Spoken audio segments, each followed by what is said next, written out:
بسم اللہ الرحمن الرحیم۔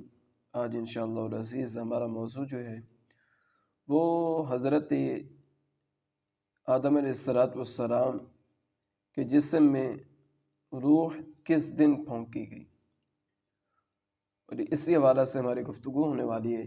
تو بنا دیری کے آئیے ہم لوگ اپنی گفتگو کی طرف چلتے ہیں۔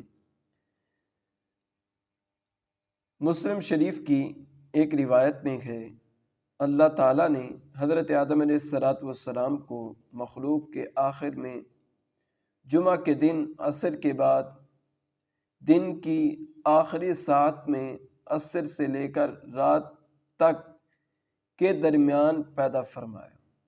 یہاں حضرت آدم علیہ السلام کی پیدائش سے مراد یا تو ان کے جسم شریف کی تکمیل ہے یا جسم شریف میں روح پھونکنا مراد ہے، کیونکہ حضرت آدم علیہ السلام کے جسم کی ساخت تو بہت عرصہ تک ہوتی رہی۔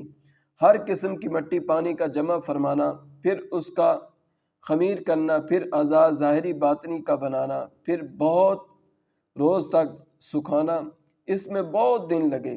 یہ ایک دن اور ایک ساتھ میں نہیں ہوا۔ اچھا، یوم جمعہ کی حضرت آدم علیہ السلام سے نسبت کیا ہے؟ حضرت ابو ہریرہ رضی اللہ تعالیٰ عنہ سے روایت ہے، حضور صلی اللہ تعالیٰ علیہ وسلم نے ارشاد فرمایا، بہترین دن جس میں سورج نکلے وہ جمعہ کا دن ہے۔ سبحان اللہ۔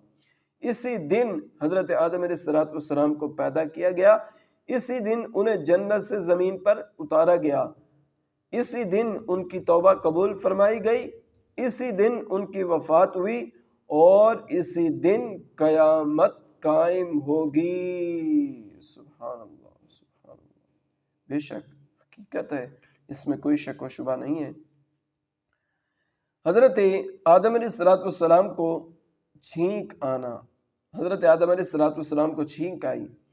حضرت انس بن مالک رضی اللہ تعالیٰ سے روایت ہے، رسول اکرم صلی اللہ تعالیٰ علیہ وسلم نے ارشاد فرمایا، جب اللہ تعالیٰ نے حضرت آدم علیہ السلام میں روح ڈالی اور روح ان کے سر تک پہنچی تو انہیں چھینک آ گئی۔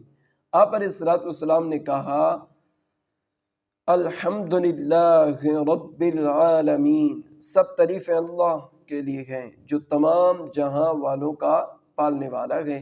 تو اللہ تبارک و تعالی نے ان سے فرمایا، یرحمک اللہ، یعنی اللہ تعالیٰ آپ پر رحم فرمائے گا۔ صلو علی الحبیب صلی اللہ تعالی علی محمد صلی اللہ تعالی علیہ وسلم۔ یہ آپ لوگوں نے جمعہ کی فضیلت